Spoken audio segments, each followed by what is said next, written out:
Students, UPSC mains exam paper 3rd economic area, and today I am discussing a very important questions which is asking in 2023, and question number was that is 14. This was the question number 14. First you study the questions. What are the direct and indirect subsidies provided to the farm sector in India? Discuss the issues raised by the World Trade Organization in relation to the agriculture subsidies. Question is clear. There is no confusion. What is the question? Direct, indirect subsidy. For the writing a good answer, first of all you have to reach at the key point. And for reaching that key point, what you have to do? Underline the important point, that is direct and indirect subsidies provided to the farm sector. You are providing to the agriculture or farm sector in India. Discuss issues. What is the point? Discuss issues raised by the WTO, World Trade Organization in agriculture, relation in agriculture subsidy. It means these questions carry the key point. What is that? Write down that one as a key point of the question. Key point is, that is direct and indirect subsidy. Indirect subsidy to the agriculture. First question means he is asking what are the direct and indirect subsidy, difference between direct and indirect subsidy.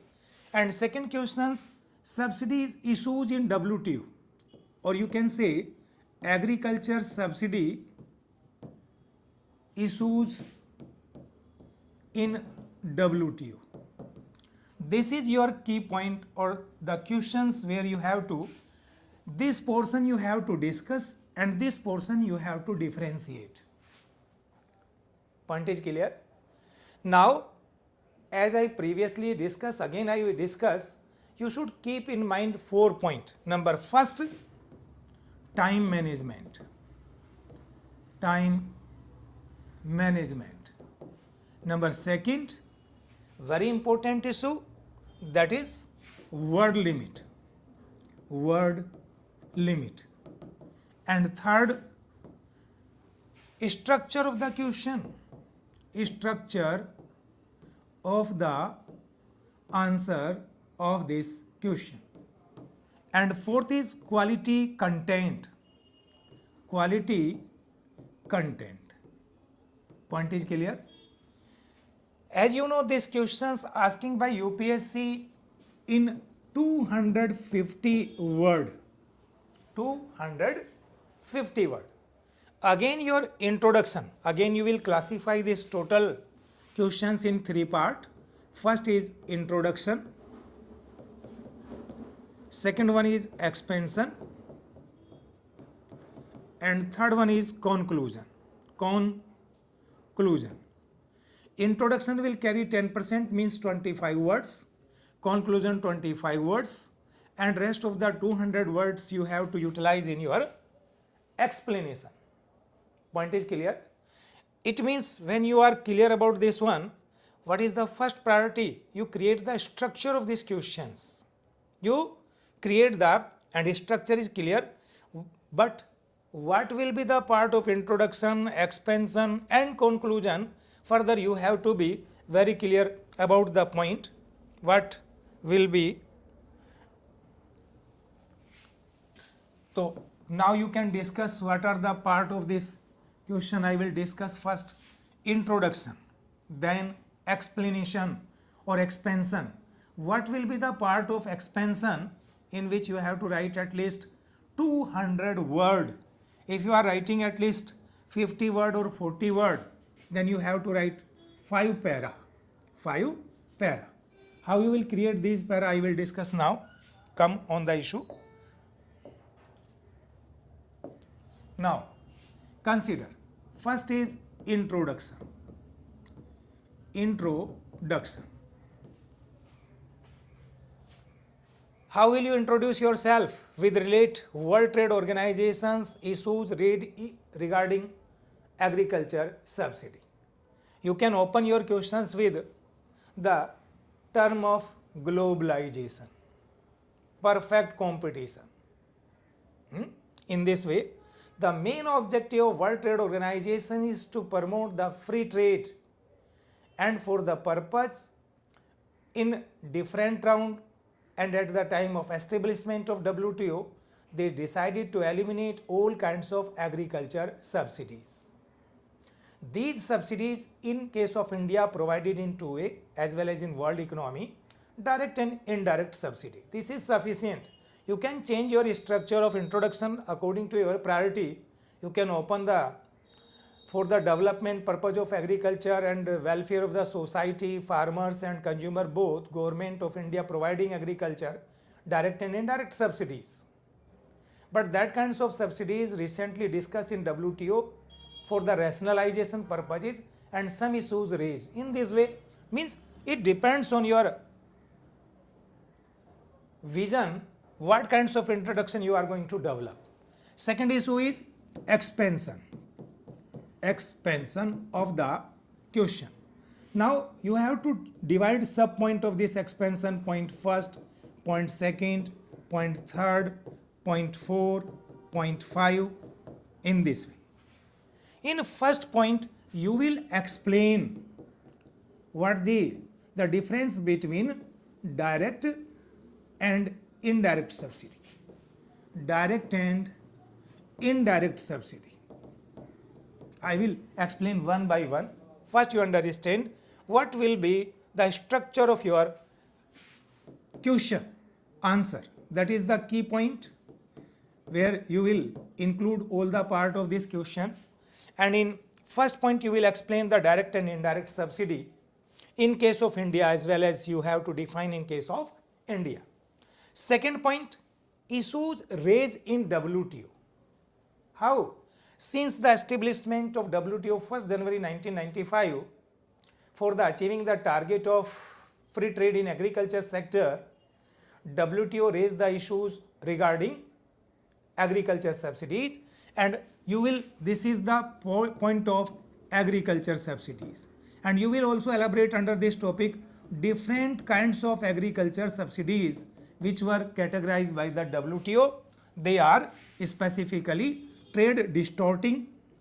You will further classify this one, trade distorting subsidy, that is umber box subsidy. Umber box subsidy. When you are going to say trade distorting subsidy, and second category you will define non-trade distorting subsidy. Non-trade distorting subsidies. You will further classify this non-trade distorting subsidies in two categories. What they are the? That is, what is that? That is the green box subsidy, green box, blue box, special and differential box, special and differential box. And next category is what? This is trade distorting, non-trade distorting and export subsidy. You also define the export subsidies, that is the C category, export subsidies. In second para, only your purpose is to define or classify the different subsidies which were categorized by the World Trade Organization in its charter. And in different round of WTO, they decided to rationalize that one. You will further explain in para 3rd, 4th and 5th. First of all, you will carry in para 3rd, that is the third point of this explanation, non-trade distorting subsidy. Non-trade distorting subsidy. And in para 4, trade distorting subsidy, and para 5, export subsidy. You will completely discuss these points under these 5 heading. Now I explain one by one so that you can understand what is the area of explanation. And finally, at the last third point, you will conclude this question. As I priorly decided that in 5 para, you have to write at least 40 words per minute. If you are writing at least 7 words in a line, then you divide the 40, then you can round about 6 or 7 line, you can cover the complete 1 para on this issue. Is it clear? In case of when you are going to define the direct and indirect subsidy, you will say, what you will say ji, that all those subsidies which are directly provided by the government in the form of cash in the account of beneficiaries, they are known as cash or direct subsidies. As you priorly know, priorly there is no provision of direct subsidy, but recently there is the provision of direct subsidy so that we can minimize the corruption in system. In case of indirect subsidies, the subsidies which are providing on agriculture inputs, agriculture credit, agriculture technical equipment, etc. I quote you multiple example for indirect subsidies. Minimum support price is, you can categorize this indirect subsidy further in 2 categories. Product specific subsidy and non-product specific subsidy. Product specific subsidies are, which are the product specific subsidy? Those subsidies which are provided directly on the basis of product, that is like minimum support price policy, MSP, minimum support price policy, that is our which one? Direct subsidy. That is our direct subsidy in the form of cash transfer. You will explain this one. In case of indirect subsidy, these are categorized into which are not directly provided to the farmer. Under Pradhan Mantri Kisan Samman Nidhi scheme, 6,000 rupees are providing by the government directly in the account of beneficiaries or farmers. That is what the direct subsidy. What is indirect subsidy? The subsidies which are providing on agriculture inputs, you can say agriculture credit, technical equipment. Under export promotion capital good scheme, our agriculture sector is permitted to invite foreign capital, means foreign technology, foreign modern technology. If they are importing some kind of technological equipment, on that equipment 15% capital subsidy provided by the government, that is indirect subsidy for agriculture sector. Similarly, this indirect subsidy you can classify in 2 categories: product specific and non-product specific. The subsidy which you are providing under minimum support price policy, that is known as product specific. You will further elaborate this. This is the first point of the explanation. Non-product specific subsidies are providing on fertilizer, seed, water, technical equipment, credit, etc. These are known as non-product specific subsidy. Now you complete the first point of your explanation. Second point, what you will include in your second point, that is the World Trade Organization's classification of different subsidy, and you will in second para of your explanation explain the that is second category of your classification given by World Trade Organization. What kinds of classification used by the World Trade Organization?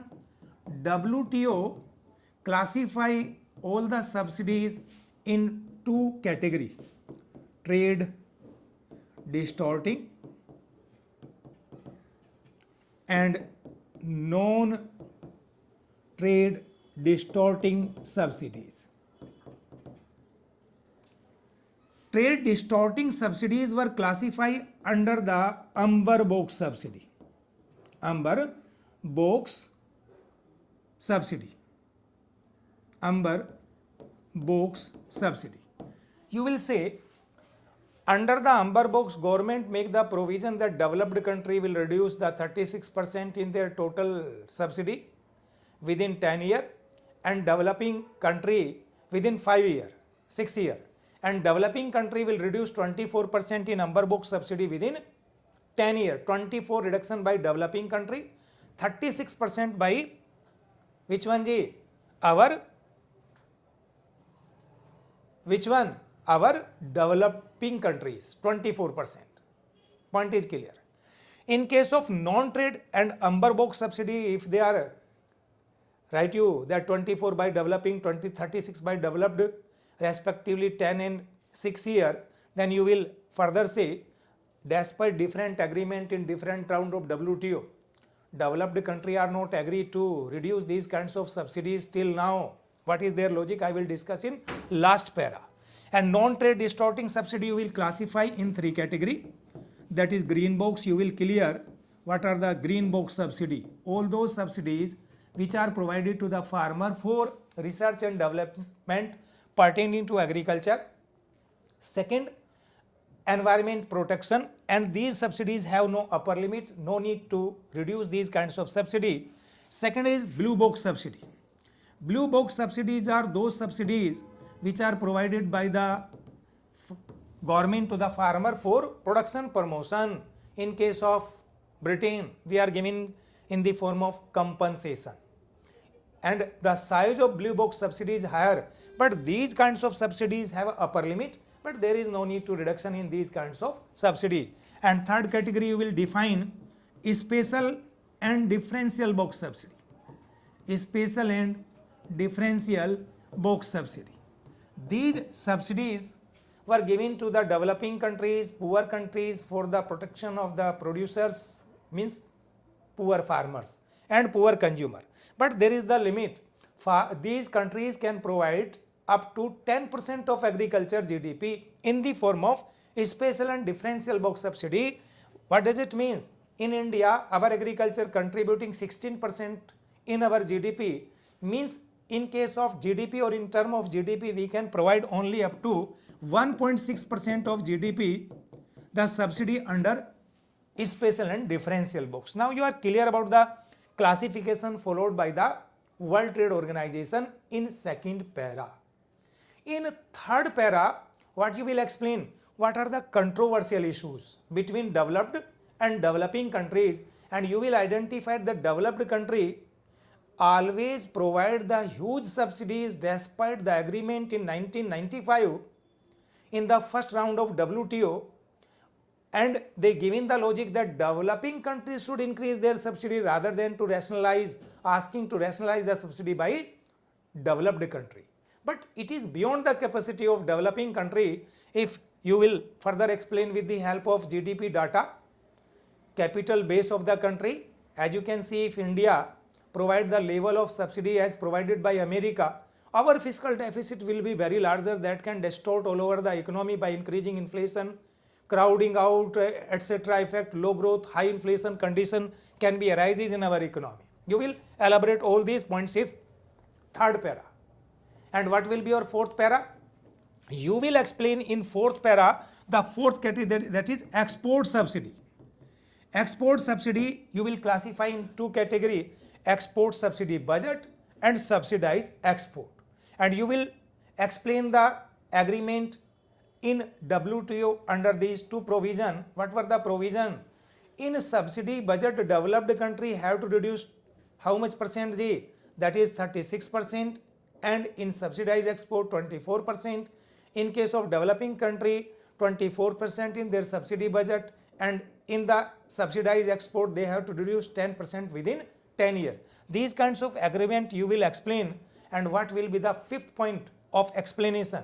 You will conclude, despite different agreement, developed country blocks always try to restrict the trade restrictions opted by the developing country on behalf of high subsidy provided by the developed country. But on the other side, developing countries are asking first to rationalize the subsidy, after then they will open their agriculture market for the developed country. That kinds of controversy arising in different round of WTO since 95 to 2023. That will be your fifth point. After then you will conclude that these kinds of type of controversy between two blocs, developed and developing country, are creating some kinds of hindrances in the development of agriculture trade, and finally you will conclude. This is the best way of answer. You can do that kinds of practices in other or questions, then you will can get the better result. Now finally what I say, for the explanation of all these kinds of questions, you should go through our website and you will get all mains questions last 10 years as well as pre and expected questions for the year 2024 in coming examinations, and your website is, that is www.economica.org, and that kinds of exercise will be very helpful for you, because I have a lot of experience in UPSC last 25 years and number of selections given which will be support you in coming 2024 examinations. Thank you.